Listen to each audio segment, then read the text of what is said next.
Raideo. People don't know how much work it takes for like an influencer or somebody who's running a podcast. Yeah. And people still don't think content creators are like, well, I mean, I guess, okay, maybe not professionals, but it takes so much work. It's a proper career. It's a full-time job. I think people think that it's like, oh, you can do it on the side. But I think it's really hard to do it when you already have a full-time job and you're trying to get like 1 million followers and brand deals. Right. Yeah. So, Nimmy, you graduated from here in 2020? COVID year. That's a weird year. Oh my God, probably the weirdest year ever. What was that like? You didn't have like a formal graduation. No, we didn't. I mean, the closest thing was the empty auditorium at North Delta and us walking by like 6 feet apart with no one in the audience and just kind of staring into There was a camera space. crew. There was a camera crew, and then I can't remember if it was live streamed, but we all got like a 10-second clip of us walking across. I think it was I think I remember it being live streamed. Yeah. Yeah. And then I think there was like a photo op. But yeah, no, that was pretty much our graduation. I know at the time we all talked about, oh, well, this can't go on for that much longer. Like, we'll be back. We're not going to do anything with your grad money. Like, we're going to have a graduation and it's going to be fine. And we'll have you guys back and then we'll have the party. Yeah, exactly. and we all believed it. Like, I still have my prom dress in my closet and my mom still believes that I'll use it somehow, someday. Like, Mom, it's been 5 years. So you guys went to the point of getting all that stuff to prepare for. Because it was the week before spring break when I first heard about COVID. Right. And we were like, okay, well, it's the flu.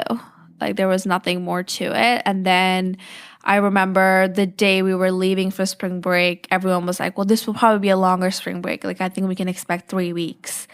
Everyone's so excited. We're like, oh my God, great. I have like an extra week to finish up that essay. And then 3 weeks, 4 weeks. And then I think online school started. And then we're like, okay, this isn't looking good. Yeah, I mean, I don't think we ever had like time to stop and feel bad about it because it was such a time of transition for us, like applying to university and college and scholarships. There wasn't really a time to like pause and high school. Like, I don't think I ever got that feeling of like, oh my God, I graduated. It was more just like, oh, I'm starting something else now and I need to focus on that. Right. Yeah. Right. What was the online school like? I mean, I think online high school was, I hate to say it, but I don't think I learned anything. I think it was more so like, well, we have nothing else to do, so I guess we're going to have to log into Zoom. And that was like the first time I was hearing about Zoom. And we had Google Classroom, but no one really used it. And all of a sudden, everything was on Google Classroom. Yeah. PE was online. I mean, it was crazy. I don't think... I don't have any vivid memories. I think I just kind of blocked that out.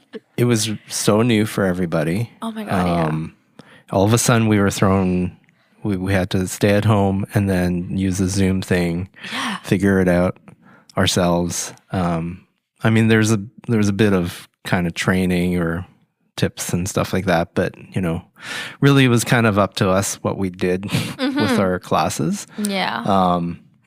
Which even now, I still use some of the videos that I created. So, I mean, that's there. And that was nice to have that time to make all that online content that I can use. And now students can at least have something when they're, if they miss a day or whatever, they have that stuff. Yeah. But it was so tough to get anybody to meet with us as teachers. It was so, like you would get on and sometimes you wouldn't see people there or they would hide their cameras and you don't know if they're listening or not. It's weird, right? Yeah. Like when you're a teacher, you are in front of the classroom and you're interacting with the class and you're telling jokes or you're interacting and, asking people how their day, there was none of that. Yeah, it was very one-sided, I felt. Yeah. And you probably felt the same way. Yeah, absolutely. Yeah, I don't think I mean, I can't even remember what classes I was taking at the time, but last semester of high school, that's definitely not what I pictured. I mean, I think we all just had grad on our brains. I think we weren't even worried about school anymore. We were more so worried about prom and dry grad and all of these fun things that we've been pretty much thinking about for 5 years. I mean, we had group chats planning things and people sending their dresses so that nobody matched. Like, that's what was on our minds when all of this happened. Yeah, it was a very weird time. Very weird. And then you went on to, well, how was your first year of post-secondary? Like, what was it like? Oh my God, it was probably one of the pandemic hardest wasn't over. years. Yeah, no, it just amped up. And I do think that by the time we started university, so that's the September of 2020, I think we kind of knew what we were getting ourselves into. We didn't have the false hope that everything was going to go magically back to in person. So I think we were like bracing ourselves.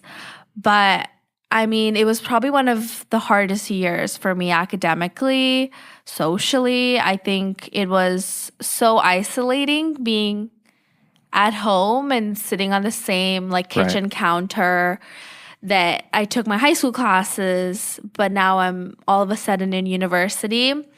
And I think with high school, there was at least a little bit of familiarity. Like, you know who your teachers are, you know what the expectations are, but when those are being set in a completely new place and in a place like UBC where you're one of 300 students most of the time in your first year, it was so difficult. And I think being in science and taking sort of those classes that are, you know, they're meant to be difficult. They're not meant to be like a smooth transition. They tend to have a pretty steep learning curve. I think doing that online was so difficult. I don't think I've ever seen lower grades on my transcripts compared to that, which was a huge shock to me. I mean, that was like, I didn't even know who I was anymore. I'm like, oh my God, like I am going to have to drop out of university. I mean, my first year was so bad that I transferred out of science. So at the end of my first year, I went to my academic advisor and I'm like, I can't do this anymore. Like, this is too difficult. I thought I was cut out for this. I'm not. They were like, well, you were like a 90 student in high school. Like, what happened? I'm like, I don't know what happened. I can't blame it on COVID because it's me who's getting these grades. And then I transferred out of science. And then like a week later, I was like, no, I don't want to transfer out of science. So I transferred back into science. So I actually transferred to kinesiology. And then I think it was, I just wanted like an out of, I guess like an escape from science. And then once I was actually not in science anymore, I was like, actually, I don't like anything else. I need to maybe tough it out. Yeah. And at the time, you know, I was like, oh, I want to be a doctor. I don't think I could be a doctor anymore. So I had let go of that dream of being a doctor. So I was like, okay, I'll stay in science, but I'm going to figure something else out. Like, I can't expect to get out of undergrad with high grades and apply to medicine. So then, I transferred to kinesiology for like a week and then I transferred back to science.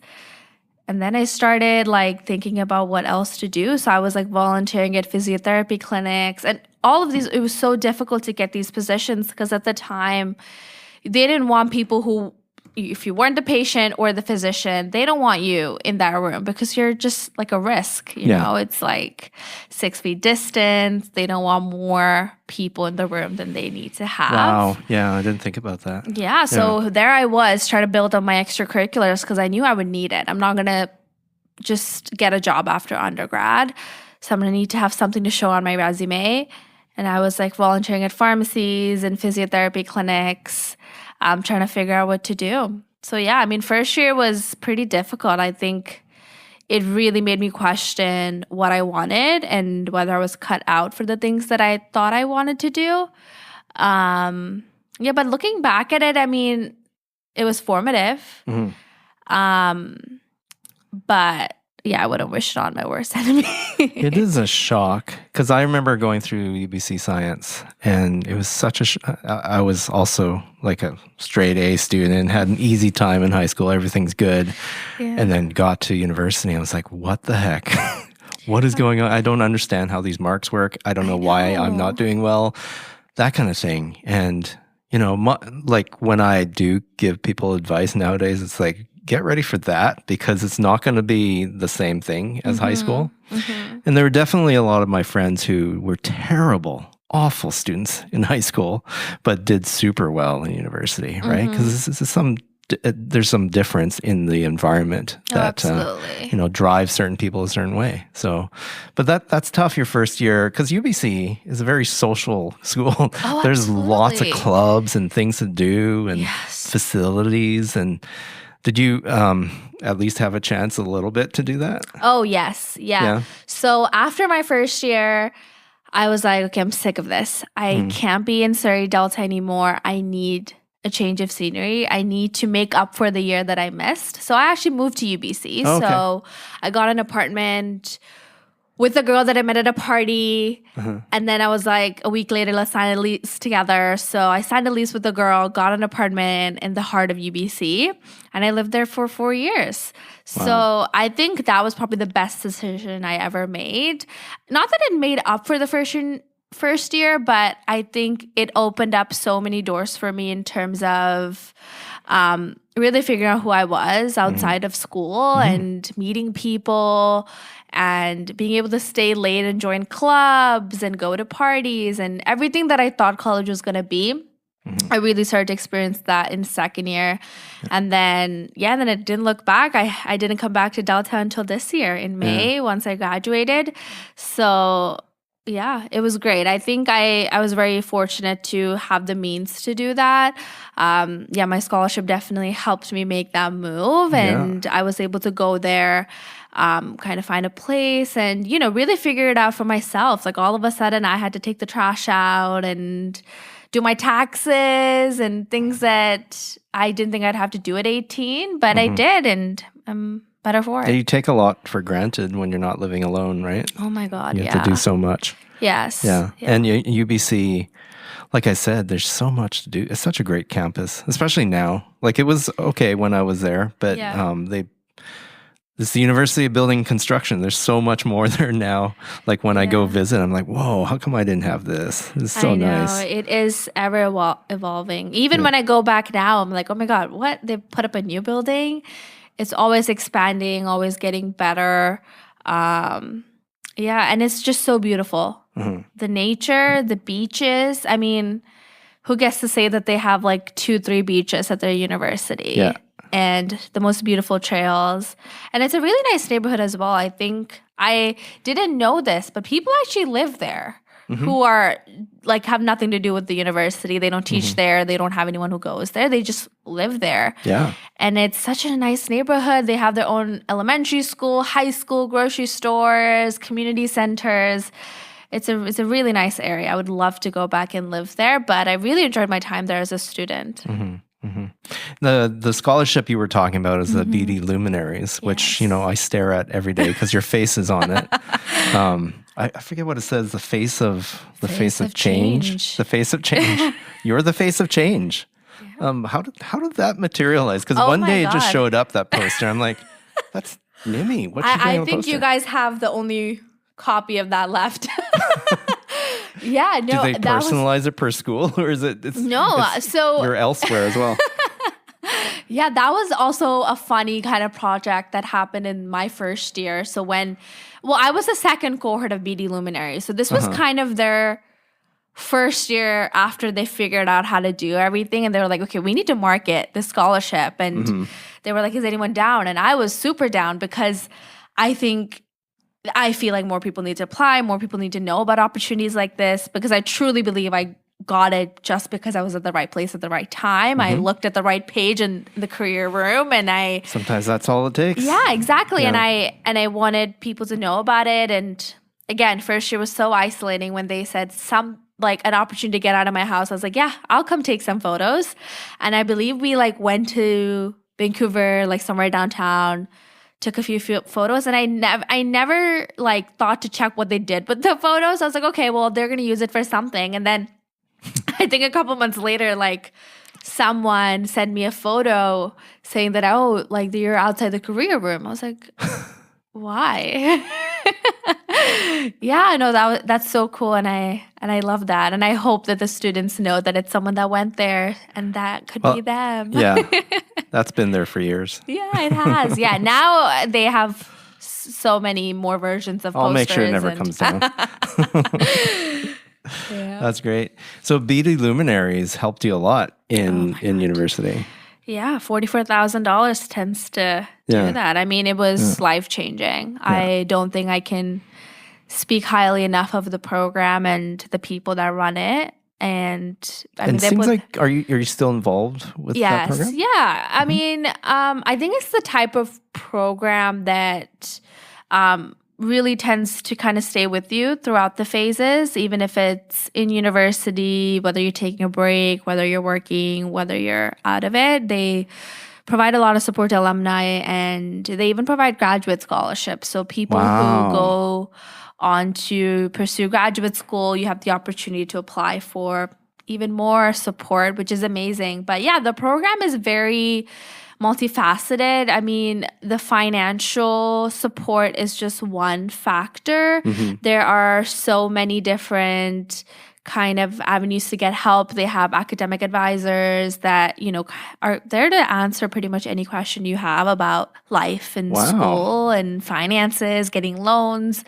And then they also have something called real teams, which are groups that are formed of Beadie Luminaries. So these are students that have the same scholarship as you from different walks of life, studying different things. And they kind of put you in these groups to grow and talk about kind of whatever difficulties you're facing and how to overcome it and just learn from each other. So there's a lot of social support, which is why I think I'm still involved with the program. I try to go back and help out in any way that I can. I gave a presentation here. That's right. You were here last week. Yeah. I mean, I think mainly because we haven't had a lot of recipients from Delview compared to like the other schools in kind of the lower mainland. Yeah.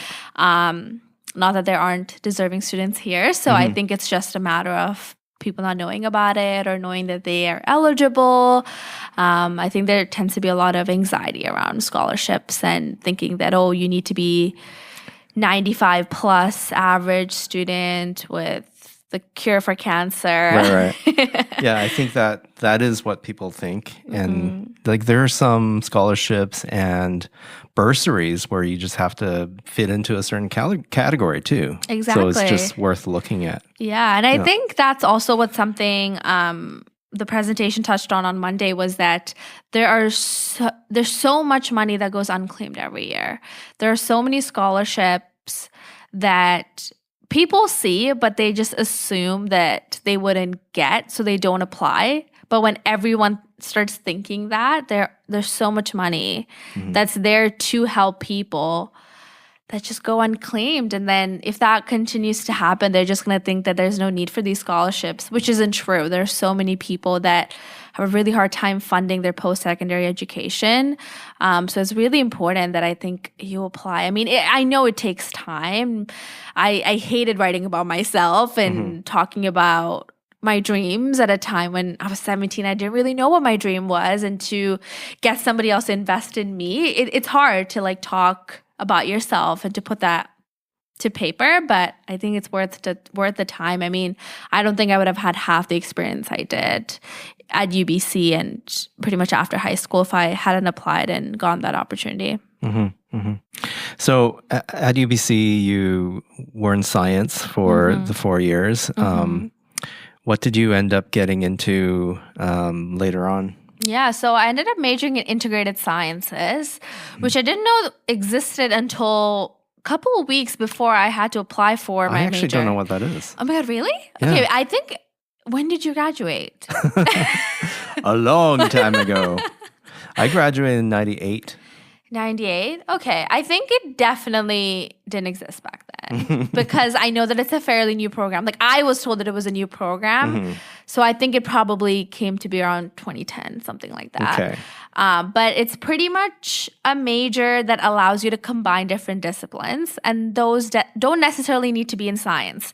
So what you have to do is you apply. So at the end of your first year, how it works in science is you apply for a major. Yeah. And then you get into the major, and starting second year, you start taking courses that are for that major. How integrated sciences works is that you apply for the major with no idea what you're going to combine in terms of disciplines. And then you spend your second year taking classes that you are interested in. So you take classes, and at the end of your second year, you have to write kind of like a paper on what you want to integrate. And you submit that to the dean of the program and also the dean of science, and they kind of read it over.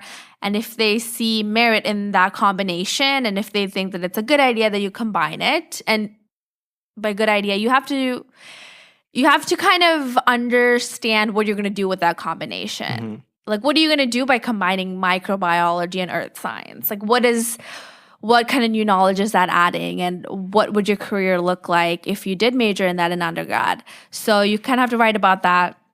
And most of the time, they're pretty supportive of whatever ideas you have. And then you get to combine it. So it's like a combined major between two sciences. Not necessarily. So you don't have to have all the disciplines be in science. So you can combine 2 or 3.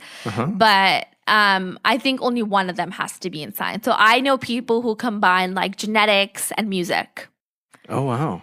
People that combined, I think it was microbiology and geology. Interesting. Yeah. And then I can see microbiology and geology. What's genetics and music? I think it has to do with however you describe it. I mean, I don't know what that person did. I didn't know them personally, but there are some crazy combinations. I wasn't that crazy. I was kind of boring. Pretty much because I liked certain majors, but I only liked certain aspects of it. For example, I don't know if you've heard of CAPS, the cellular, anatomical, physiological sciences. That's kind of the... No, I haven't. Yeah, that's the honors program at UBC.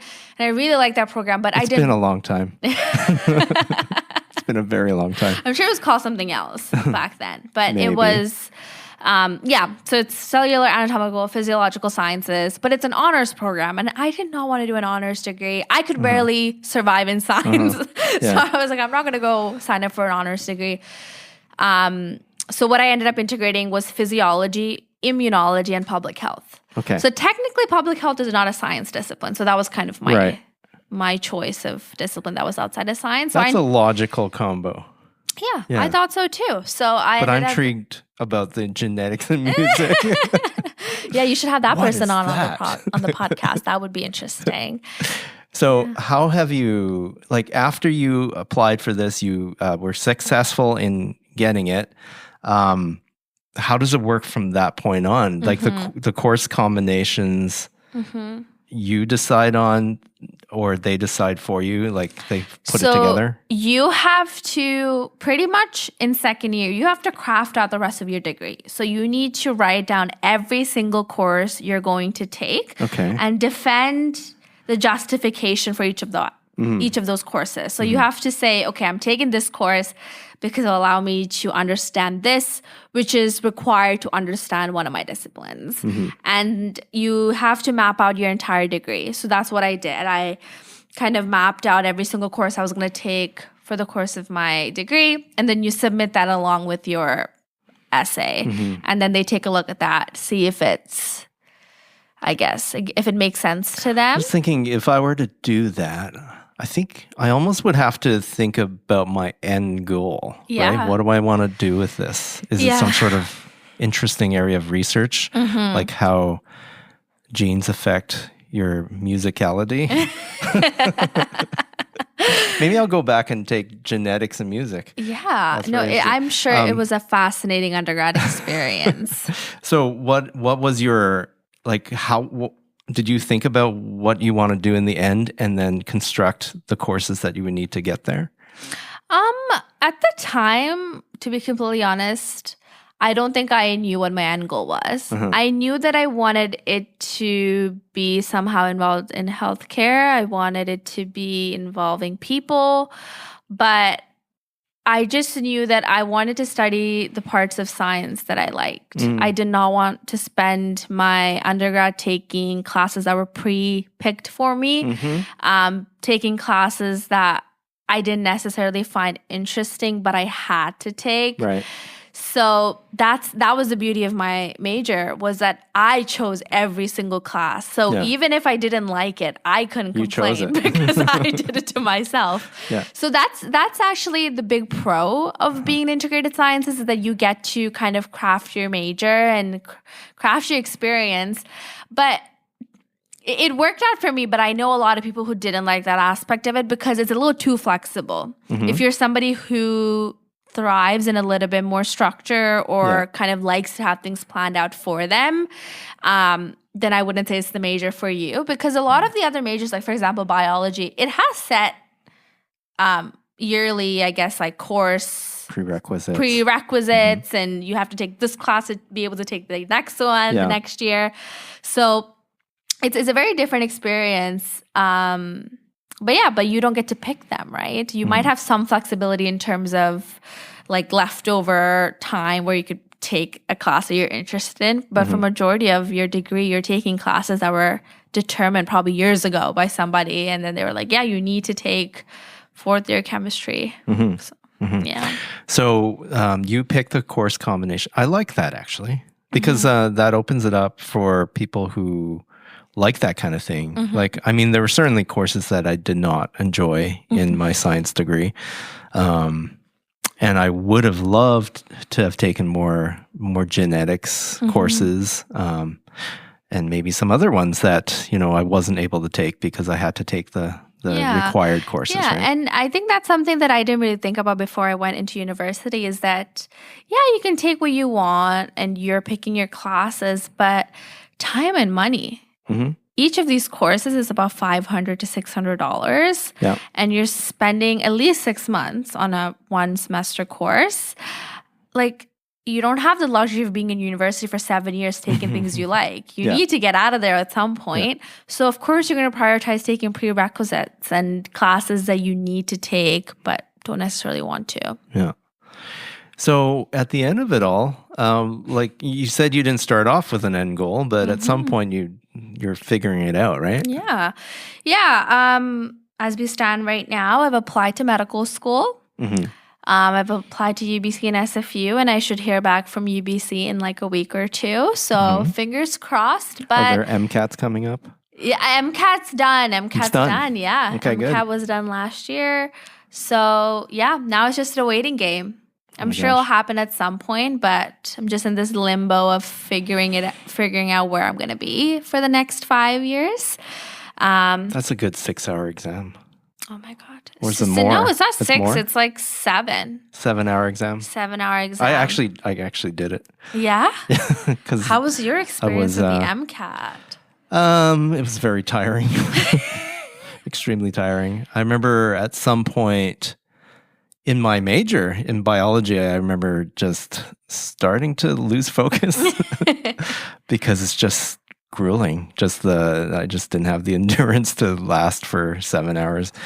But it was okay. I did okay. I didn't do amazingly. So it was fine. It was an experience. I didn't end up going into medicine because I had to write an essay about why I wanted to be a doctor. I couldn't think of a single reason, really, except my parents. Thanks, parents. Thanks. Yeah. I mean, I feel like that's the case for most people, but they end up writing something. But I'm glad you were true to yourself. Oh, yeah, absolutely. I figured it out. It takes a while, though. Yeah. No, the MCAT it's something. And a lot of schools are throwing it out, and I think that's the right direction that they're going in. Yeah. Wow. SFU does not require the MCAT. Okay. Although there are multiple ways of getting into medical school, and one of them is through writing the MCAT and submitting the score. SFU's medical school is pretty new, right? This is actually their first year. Their first year? Yeah. Okay. So this is going to be their first time ever inviting students to apply, and they're set to start in August of next year. Okay. Yeah. Good. So it's going to be a very exciting time. I think it's a long time coming. I think BC's needed a new medical school for a long time. So we need doctors. So I've heard. Yeah. Try to help. Good luck. Thank you. Hope you get in. Thank you. Yeah, you will at some point. At some point. Yeah, it tends to be a long process. So I'm bracing myself to So what is the process from now? You'll get an interview at some point? So what I'm waiting for right now are interview offers.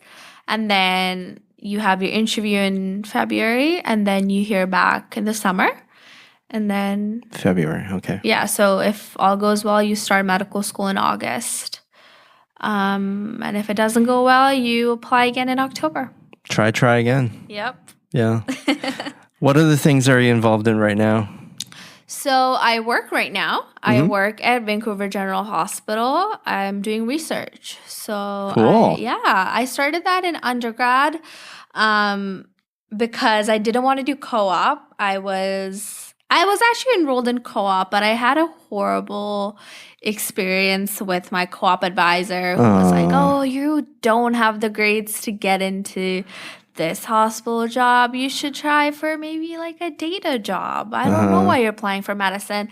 So I was like, okay. Discouraging. This is so discouraging. So I decided to prove her wrong, and I went and got a job by myself. Yeah. And I've been at that job ever since. So I work at the Uterine Health Research Lab doing work on endometrial cancer prevention projects. So it's under Dr. Eileen Talhouk, who is an expert in that field. And I started there close to the end of my undergrad, and I've been with them since, and it's been great. I think it's probably the only thing keeping me going right now is a reason to get out of bed and to not sulk over my med school acceptance or rejection. So I get to go be productive, be a useful member of society, and it's amazing work. I really enjoy it. What is the day-to-day for that job? Oh my gosh, that's so funny because my mom asked me that literally last week. She was like, what do you do exactly? What do you do? I know you go home, you work 9 to 5, and then you come back. What do you even do? So I'm a research assistant, and what that looks like for clinical studies is a lot of participant management. So in our studies, these are usually women who are postmenopausal. So some of the work that I do is at BC Cancer. So we recruit patients who are coming in for surgery because they've been diagnosed with endometrial cancer or hyperplasia or something along those lines, and they need some sort of intervention or treatment. And we're trying to recruit people to participate in our studies. And the studies usually involve self-swabbing and some other interventions. So talking to these participants, getting their informed consent, so explaining the study to them, explaining the science behind it, the benefit of participating, and then guiding them through that participation. And most of the time, this is a couple of months, sometimes even years of them participating in one study. One of the studies that I'm coordinating actually is almost a year and a half participation. So it's a pretty long time to keep these individuals engaged and to follow up with them, to build a trusting relationship, because it's a huge commitment, especially when you are going through something as difficult as cancer. So the work that I do is a lot of recruiting, talking to patients, whether that's over email or phone or Zoom. And then probably 60% of my job is ethics, approvals, updating protocols, liaising with clinicians. So that's like the writing to get it approved. And then as the study progresses, what you thought initially probably won't work out right in practice. So you kind of have to go back, amend certain things, change the way you're recruiting, change the way you're doing certain things. And all of that, because you are working with humans, needs to be approved by a research ethics board. And all of this work, I mean, it's not my brainchild. These are years of hard work of a lot of researchers and clinicians and experts in the field. So there's a lot of meetings, and you are kind of that messenger between the participants and the lead researchers. So you kind of get to relay that information and carry out the changes that they want to make. So it's a really cool job. I mean, I think it's as close to medicine as I can get right now. I get to be in a hospital. I get to talk to a lot of clinicians and really get to learn everything from a research lens. I think that's the right idea, to try to get in that space, and that way you have some connections, but also you get to figure out, is this really what I want to do? Or, maybe you discover other areas that are in the hospital that you're really interested in, right? It's a good experience. Yeah, absolutely. And I think the whole thing of what we were talking about of COVID and maybe science isn't right for me and everything, I think it just showed me that it's good to question yourself and to have an open mind. I spent a lot of time in my undergrad volunteering and working in a lot of different fields. And even now, I'm not necessarily working with patients or diagnosing them, but it's research. That's a whole other career. And I want to have an open mind, because you never know when something will inspire me and take me along a different route. So for the time being, I'm aiming for medicine, but that might change. Yeah, I guess you have to say yes to things that help you find yourself. Like I know some kids graduate from here and want to take a gap year, but even in that gap year, you got to go out there and work or volunteer or do things that will help you figure yourself out, right? And that will lead to answers. Absolutely. Because that's the scariest thing when you go to university and you're like, I'm taking this, but I'm not sure what I want, where I'll end up. I remember that being so scary for me. I think it was probably I was taking MCATs and stuff like that. So obviously I didn't know. Then I was thinking about, do I want to be in research? No, I don't want to do that. I like people. I like dealing with people and really connecting with, and then looking at all of the things that I did in terms of jobs and things like that in the summer, working with kids and summer courses and summer camps, and really enjoying that stuff and putting it together with my interest in science. And naturally, I fell into teaching. So yeah, you kind of find yourself as you go along, but you have to piece it together by doing something. Oh, yeah, absolutely. I think anything I've achieved from my time of graduation to now is just because I said yes. Yeah, and sometimes I said yes and it was the worst thing ever. But you learned something. But I learned something. Now I know what I don't like, right? Yeah. So, I totally agree. Yeah. So what do you look forward to doing on the weekends or when you have free time? Oh, that's a good question. I'm still volunteering with a lot of the places that I did in undergrad. So I started volunteering with Vancouver Coastal Health when I was living out at UBC, and they have a lot of different opportunities, and something that I've stuck with is the Cuddle program. Cuddle does not involve cuddling, unfortunately, but sometimes it stands for something. It does stand for something, but I don't know what. It's like caring, understanding. Okay. Something. But what it is it works with new mothers in the community that are at risk for postpartum depression. And we do home visits. And we kind of check in on them, provide them with support, connect them to resources in the community. And it's usually a 6-month placement at minimum. And you really get to build some really cool relationships and meet people in the community that you wouldn't have met otherwise, and build some connections. And you get to play with babies and talk to some really cool people. I really enjoyed volunteering with them, and I still do. It is out in Vancouver, so I am there for most of the time. But since I work in Vancouver, it's still convenient. So I do that. Honestly, other than that, I'm enjoying my gap year by just traveling. Yeah. It's nice to have some money that's sitting in my account and not going straight to rent now that I'm back at my parents'. So, Have you done a lot of traveling? Where have you been? A lot. So this year I went to Boston. I went to Mexico. Wow. I just came back from Toronto. Planning a Japan trip soon. Oh, you have to go to Japan. So I've heard.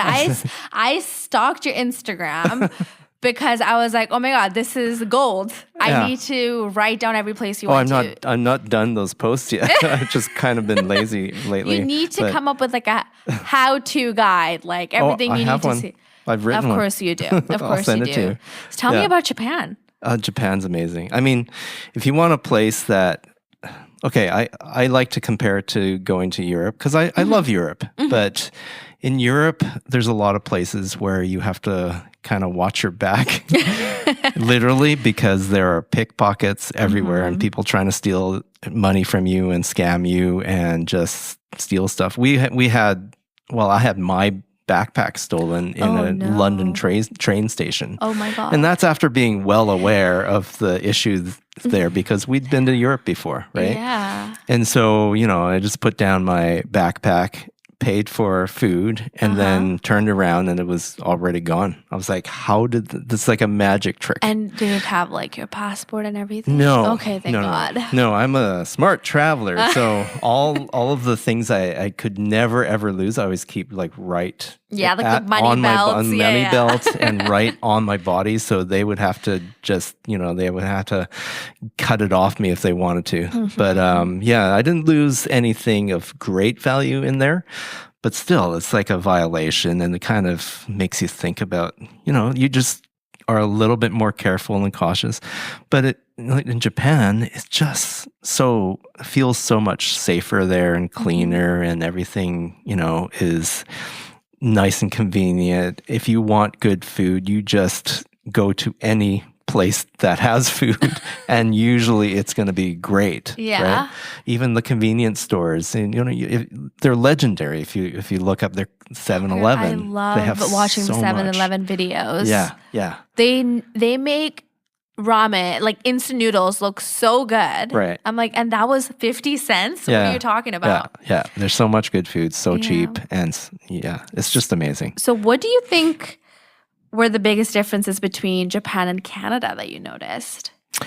There's a bit of culture shock. This is the second time I've gone. We went in 2019 as well, before the pandemic. And it's cool because it's a place where a lot of things are different from here. And so your eyes are always open and you're learning things and you're paying attention to stuff. I love that, because if it's so similar to Canada, then why even go, right? Right. Unless there's something attractive to that place. But Japan, it's like an adventure because, cool, they have vending machines everywhere. What do they sell? All sorts of things, hot food and just the culture, like say on a train. When you go on a train, you're supposed to be really quiet. You're not, talking loudly. You can talk, but it's like a different etiquette, right? Like different norms. The etiquette is such that they don't even have trash cans. They take care of their own garbage, so you don't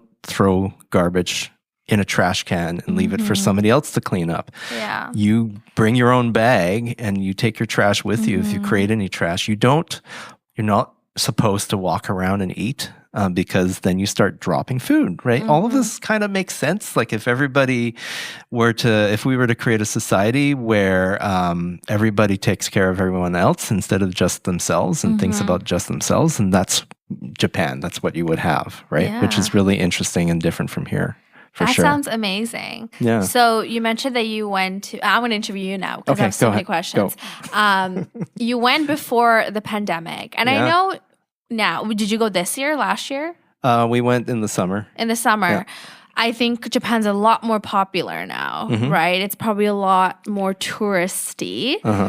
Did you have a preference of the Japan that you saw in 2019 versus this year? It was still very touristy, very busy in certain cities. Like the popular cities would be Tokyo, Osaka. Osaka is super busy, especially the parts that you want to see if you go there, right? There's this Dotonbori River where everybody's there all night. So there's still, even before the pandemic, even before now, when it's really popular, it was still quite popular. I think now the yen is low compared to the Canadian dollar, so it's a good time to go. Like you get a lot for your dollars. But this time around, we also visited places that are less popular, like up north in Hokkaido, Sapporo. Sapporo. Yeah. Heard of that before. Yeah, it's a city in Hokkaido, which is the northern island. or if you go to Shikoku, we went to in 2019, which is a smaller island where my wife's actually Japanese, so her mom's cousins were there, and we stayed with them through a hurricane, which was kind of cool, through a typhoon. So we stayed with them, which was a unique experience. But yeah, there's lots of places in Japan that you can go to that are less popular. But if it's your first time, you do have to go to those. Yeah, I mean, there's a reason why it's so popular, right? Yeah, you do have to see those.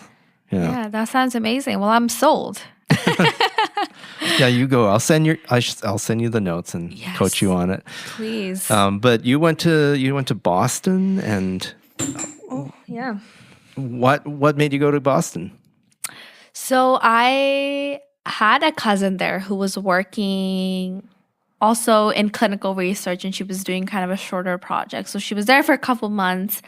And I was like, okay, well, I don't want to go by myself to Boston. So I'll go, and then you can show me around, even though you're not a local. So yeah, I just kind of went, and I spent like almost a week there. It was amazing. It was so cold. It was so cold.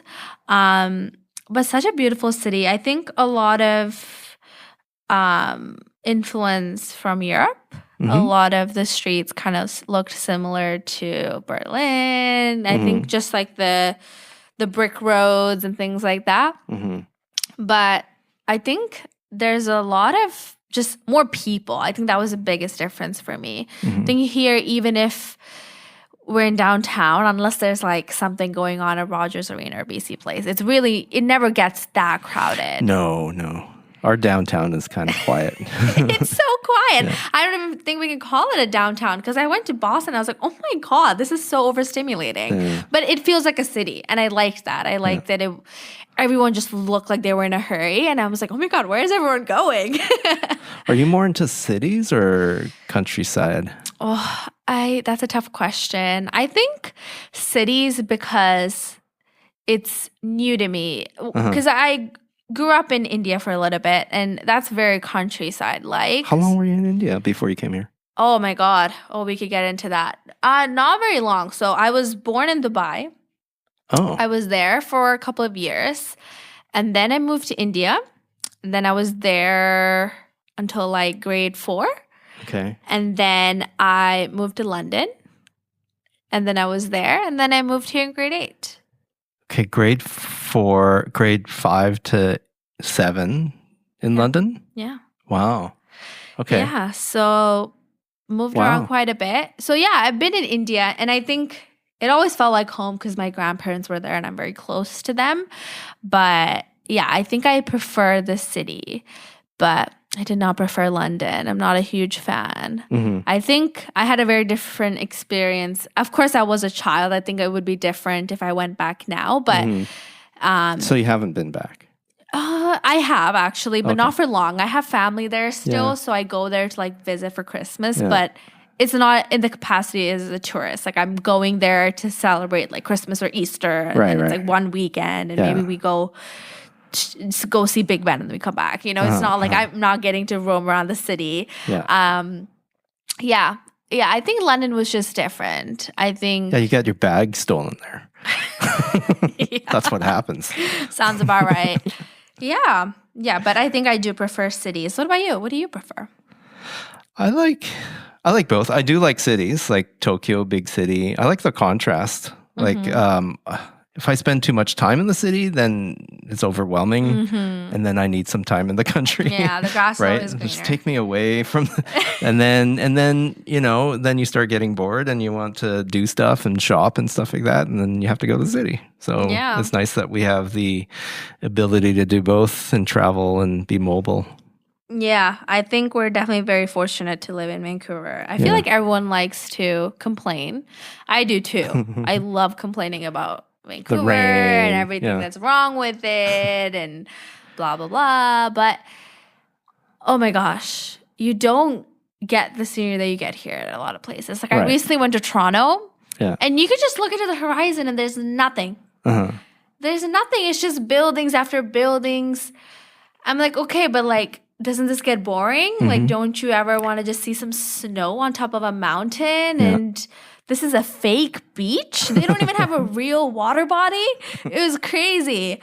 Yeah. So I think sometimes leaving Vancouver makes you appreciate what you have. It's really nice. I think you get a taste of both nature and city here. I had some cousins come in from Minneapolis, Minnesota, and I brought them around. I brought them to Jericho Beach, Spanish Banks, and we were walking along the beach at Spanish Banks, and my cousins, they were just looking at the mountains, and they're like, so do you mean that you can be on the beach and you can go sailing and do the water sports, and also, within reach those mountains you can go skiing and then you can go to the ocean all in the same day? I'm like, yep, that's what we have. And that is so fascinating. And I think a lot of the locals don't take advantage of it, because I don't think I snowboarded until like 2 years ago when I started dating someone who snowboards. Yeah. Because I just never thought I needed to. But when you do, you just feel like, oh my God, I'm not utilizing my city. Yeah. This is amazing. And you like the sceneries. It's beautiful. Vancouver skies, I think, is probably one of the most beautiful sunsets I've ever seen. Yeah. Snowboarding's fun, right? It's fun when you're upright. Okay, how many times? It took me 5 probably times up the mountain before I finally could be upright and not like hurt my head or neck or something like that. Yeah, no, I still haven't gotten the hang of it. I rather not talk about it. It's bad. You'll get there. I know it's so difficult. I think it's one of those things that it looks so easy. Yeah. And then when you're on there, you have like 2 left feet. Like I can't. I think I'm just not built for it. But I appreciate it. And I appreciate the people who enjoy it. I think I'm still waiting to start to enjoy it. It's still very painful when I go, but I think when you're learning, especially for snowboarding, because I don't remember falling so much when I was skiing. Yeah. But for snowboarding, you really need to learn where there's a lot of space, because I think it's the people that are around you that freak you out and make you crash, yes. right? Yeah. And then all of a sudden you want to be horizontal. Right. Because you don't want to crash into someone. Exactly. Especially like the last time I went, I felt like I was going to like just run into kids. And the kids were so good. Like, I know they're not afraid of anything. Right. They can dodge me if they need to. Yeah. But I was so afraid if there was a kid like 6 feet away from me. I was like, oh, I can't control myself. Like, I don't know if I'm going to be going right or left next. Yeah. So, yeah, I think you learn a lot faster if you can find a place where there's like just more room and not people skiing or snowboarding. Hills. Yeah. Bigger bunny hills. Yeah, I know. I feel like I went on the bunny. I think it was at Seymour that I went with my boyfriend, and we went on the bunny hills like a couple of times. And he was like, "Okay, like let's go to the." I don't know what. I think there's like colors, right? So you didn't take a lesson or anything? No. Oh, okay. No, I was very cheap. I was like, how hard could this be? I was also overconfident. Yeah. That soon went away, but. Yeah, we went for like I guess the next level. I don't know what color it is. There's like yellow, green. There's green, blue. Okay. And then whatever then comes, it goes to black. Yeah, whatever comes right after the bunny hill. And I looked just over I looked at where people were going. Yeah. Oh my God, how is that the next step after the bunny hill?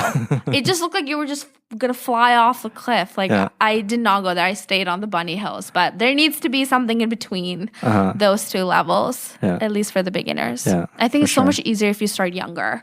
I think starting at 22 was a mistake because I'm so afraid of falling. Yes. But I think when you're younger, fearless. You're lower, you're closer to the ground, you get right back up. You're lower, you're lighter, you're fearless. Exactly. You don't have as many worries because you don't have as much experience of pain and hurt and suffering. Yes. Yeah. That's for sure. Well, it was nice talking to Nimmy. Yeah, thanks talking to you. Thanks for coming in here. Me. What did I teach you in, by the way? You taught I can't remember. me... Was it Science 9? Science 9, yes. Because I only... But you did teach me... Or was it... Or 10? No, Science 10 was Mr. Fernandez. Okay.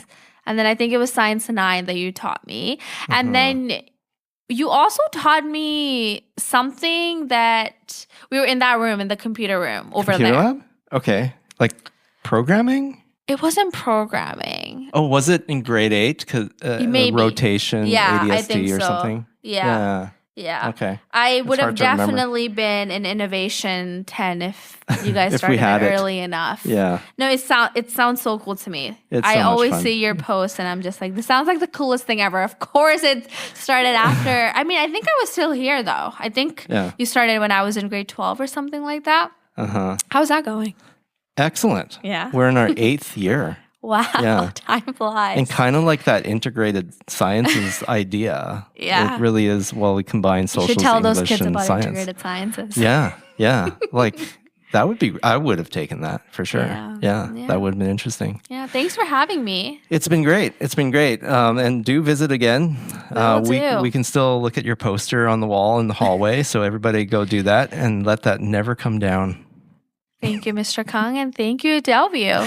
All right. Take care, Nimmy. Thanks, you too. See ya.